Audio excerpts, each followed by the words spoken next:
श्री स्वामी समर्थ. मला एक गोष्ट तुम्हाला सांगावीशी वाटते, जी माझ्या लाईफमध्ये घडलेली आहे, मी अनुभवलेली आहे, जी महादेवांशी रिलेटेड आहे. तो एक चमत्कारच म्हणावा लागेल. कुठलंही काम करायचं म्हटलं की त्यासाठी आपल्याला बरेच एफर्ट्स घ्यावे लागतात. ते काम सहजासहजी होत नसतं.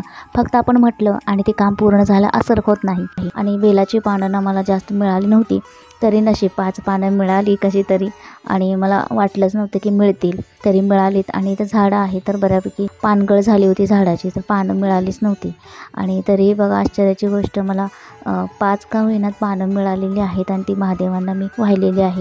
16 सोमवारचा व्रत चालू होता आणि नेमकं त्या दिवशी रविवार होता आणि रविवारची रात्र संपली आणि सोमवारी पहाटे उजाडत होती. तर पहाटे बरोबर 5 वाजता मला एक स्वप्न पडलं आणि इतकं चमत्कारिक स्वप्न होतं मित्रांनो, खरं सांगते. असा मला अनुभव आला प्रत्यक्ष. आणि त्यावेळी मी इतक्या टेन्समध्ये होते, इतक्या टेन्शनमध्ये होते. मनावर प्रचंड ताण होता, कारण घरामध्ये तशी एक घटना घडलीच होती. त्यामुळे मी आणि माझं व्रतही चालू होतं, त्यामुळे मी ते जे काही घटना घडली होती, जे काही संकट आलं होतं, घरामध्ये अडचण झाली होती, देवाकडे प्रार्थनाही करत होते. आणि प्रार्थना करत करतच त्या दिवशी झोपली. ते क्षण कधीच विसरलेले नाही आणि कायम माझ्या लक्षात आहे. आणि खास करून आजच्या दिवशी मला ती घटना तुमच्यासोबत शेअर करावी, तो क्षण तुम्हाला सांगावा असं मला खूप मनापासून वाटलं.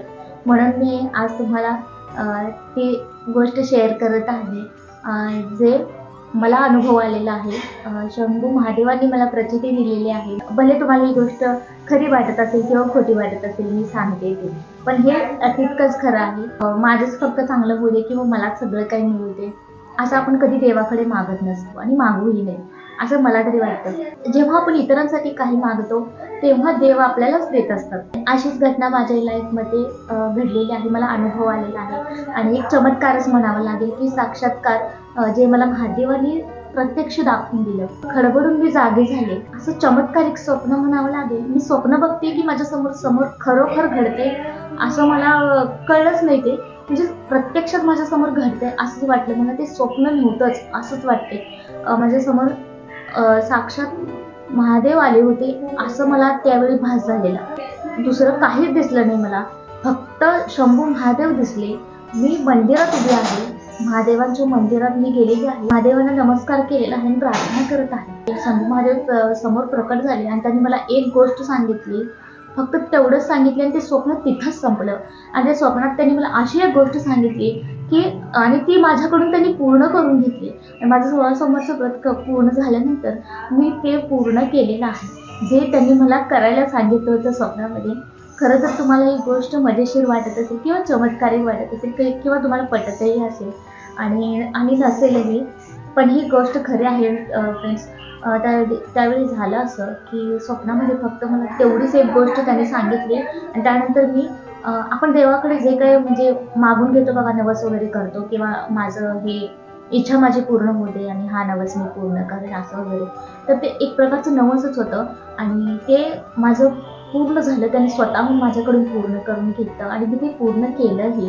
कोरोना कालावधी सुरू होता आणि त्यावेळी माझं सोमवारचं व्रतही चालू होतं. आमच्या ओळखीचे काका काकू आहेत, देवाप्रमाणेच ते आमच्या पाठीशी उभे आहेत प्रत्येक अडीअडचणीमध्ये. ते आमचे जे काकू आहेत त्यांच्या आईंना कोरोना झाला होता, वयस्कर आहेत, तर त्यामुळं आजारी पडल्यामुळं त्यांना कोरोनाची बाधा झाली.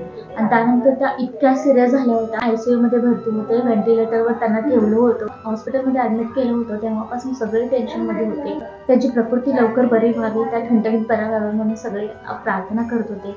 आणि त्याच वेळी मला नेमकं स्वप्न पडलं आणि महादेवांनी सांगितलं मला, बाळा तू काळजी करू नकोस, मी तुमच्या पाठीशी आहे, 51 नारळ तू मंदिरात दे.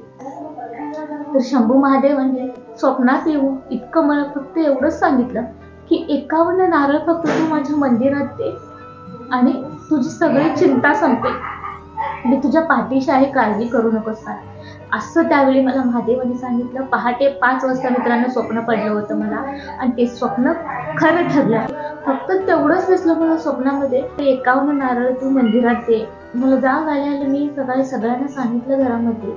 दुसऱ्या दिवशी आम्हाला लगेच फोन आला, धोक्याच्या बाहेर आहेत आणि त्यांना आता त्यांची प्रकृती सुधारायला लागली आणि बरं वाटत आहे. त्यानंतर आमच्या जीवात जीव आला. प्रत्यक्ष महादेवांनी साक्षात्कार दिला, चमत्कार घडवला त्यांनी आणि माझी प्रार्थना तिने ऐकली आणि इच्छा पूर्ण झाली.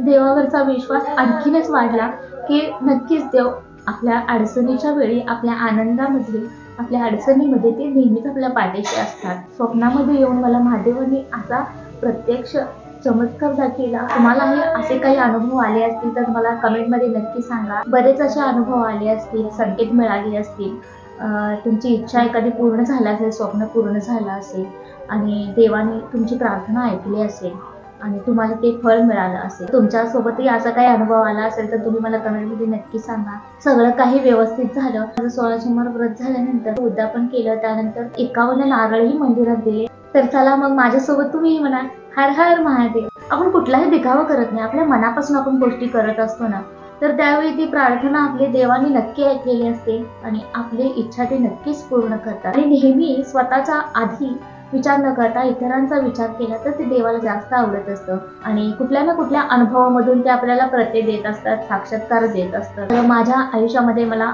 असा अनुभव आलेला आहे आणि असं एक नाही, बरेच अनुभव आलेले आहेत. तुम्हालाही जर काय असे अनुभव आले असतील तर तुम्ही मला कमेंटमध्ये नक्की सांगा. तुमच्याही आयुष्यामध्ये सतत रोज काही ना काही अडचणी येत असतील, सतत तुम्हाला नवनवीन संकटांचा सामना करावा लागत असेल, तुमच्यावर आर्थिक संकट येत असेल, तुमच्यावर भावनिक संकट येत असेल, तर या सगळ्यांवरती तुम्हाला आयुष्यामध्ये यश मिळत नसेल तर तुम्हाला गुरुवारी हे खास उपाय करायचे आहेत.